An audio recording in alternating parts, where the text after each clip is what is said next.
네, 우리 성도님들 한 주간 동안 평안하셨습니까? 오늘도 말씀의 희열에 우리 박기사 목사님, 우리 이준 전사님 함께 하십니다. 안녕하세요. 네, 안녕하세요. 안녕하십니까? 네. 이준 전사님, 지난 주일에 목사님께서 대가볼리에 대해서 말씀해 주셨거든요. 네네. 그러니까 우리 성도님들에게 대가볼리에 대해서 다시 한번 설명 부탁드릴게요. 네. 대가볼리 같은 경우에는 이제 숫자 10을 뜻하는 이제 데카라는 단어와 그리고 도시를 뜻하는 볼리라는 이제 단어가 결합된 이제 단어인데, 쉽게 말하면은 10개 지역을 이제 뜻하는 단어가 되겠습니다. 그래서 지금으로 치자면 이제 경기도 지역이라고 생각하면 훨씬 쉬울 것 같습니다. 네. 그럼 홍 전도사님께서는 오늘 본문에 이제 거라사 지방이 나오는데요. 이 대가볼리 지역과 이렇게 연결시켜서 다시 한번 설명해 주실 수 있으신가요? 네, 거라사 동네는 그 로마 영토에 속해 있는 데가볼리의 10개 지역 중에서 한 작은 곳이었는데요. 당시에 로마인들에게 돼지고기는 귀족들만이 먹을 수 있는, 그래서 돼지고기를 먹고 산다는 것은 그 사람의 부와 권력을 이렇게 상징해 주는 그런 고기였어요. 그런데 그래서 돼지를 기르고 먹는다는 것은 얼마나 부자인가, 얼마나 권력을 가졌는가를 나타내는 척도가 될 수 있었습니다. 그에 반해서 유대인들에게 있어서 그 율법에 의해서 돼지라는 동물은 엄격하게 부정한 동물이라고 이렇게 인식이 돼 있었는데, 근데 유대인들이 돼지를 지금 거라사 지방에서 돼지를 치고 있다는 것은 그것이 정결한 동물이어서 그런 것이 아니라 생계를 위해서 어쩔 수 없이 그 돼지를 치는 사람들이 거라사 지방에, 돼지를 치는 유대인들이 거라사 지방에 모여서 살고 있었다 하는 얘기를 오늘 본문에서는 하고 있거든요. 네. 목사님, 그러면 이러한 거라사 지역의 배경에서 이제 예수님이 가셔가지고 이제 귀신 들린 사람을 만나잖아요. 그리고 이제 귀신 들린 사람을 고쳐주시면서 그 귀신들이 돼지떼에 가서 이제 돼지떼들이 바다에 몰살해서 죽는 상황이 발생하거든요. 이러한 상황과 이제 이 예수님께서 하신 사역에 대해서 연결시켜 주시면서 이제 설교 말씀에 대해 다시 한번 설명해 주실 수 있으신가요?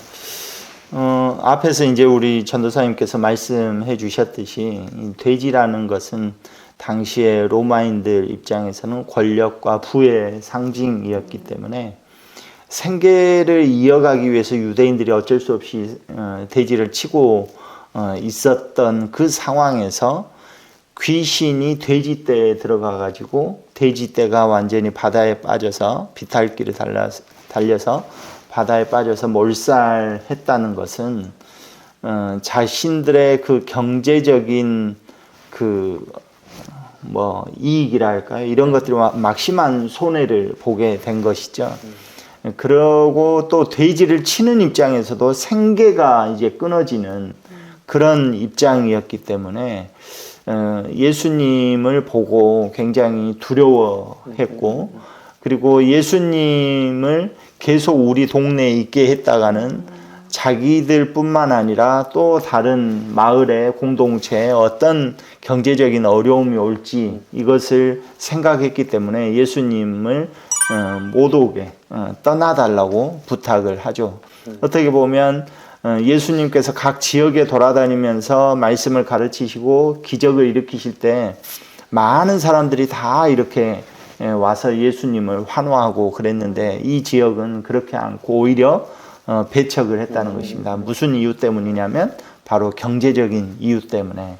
그래서 경제적인 그 이유가 생계의 측면이 신앙을 압도해버린 결과를 가져오게 된 것이죠. 그런데 이제 예수님께서는 반면에 이 귀신 들렸던 그 한 사람, 그 한 영혼에 집중했다는 것입니다.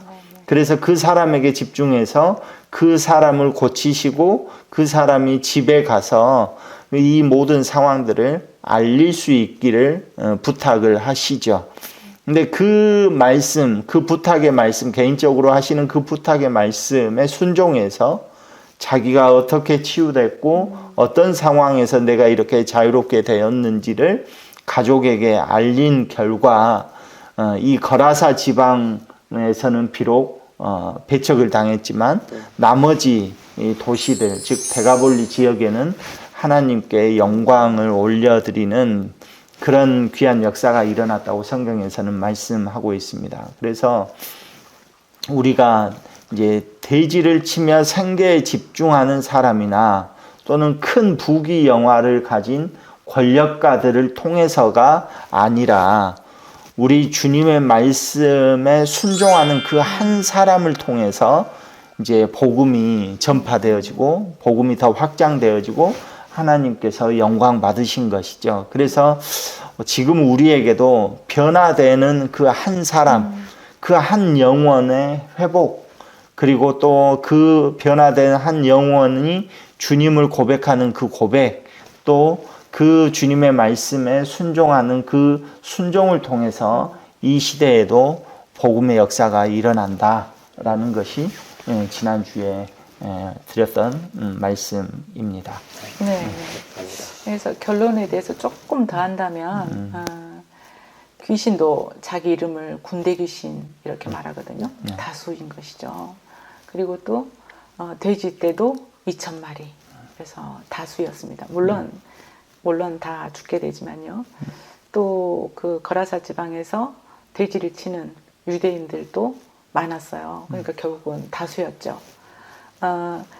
그러나 귀신 들렸다가 고침을 받은 한 사람, 그 사람은 한 사람이었는데 결국 주님께서 이렇게 쓰시는 분은 한 영혼이 회복되고 변화되어져서 그 변화된 영혼이 하나님 앞에 순종했을 때 그 순종을 통해서 하나님께서는 당신의 역사를 드러내주고 있다는 말씀이었던 것 같습니다. 네, 그렇습니다. 네, 오늘은 우리가 주님의 말씀에 이렇게 회복되고 또 말씀에 의해서 변화된 그 한 사람을 통해서 역사하시는 하나님에 대해서 우리가 나누었습니다. 저와 여러분이 하나님이 변화되기를 원하시고 역사하시기를 원하는 그 한 사람, 또 하나님이 찾으시는 그 한 사람이 되기를 소망하면서 말씀의 희열은 여기서 마치겠습니다. 말씀의 희열은 다음 주 목요일 날 오후 5시에 다시 찾아뵙도록 하겠습니다. 감사합니다. 감사합니다. 감사합니다.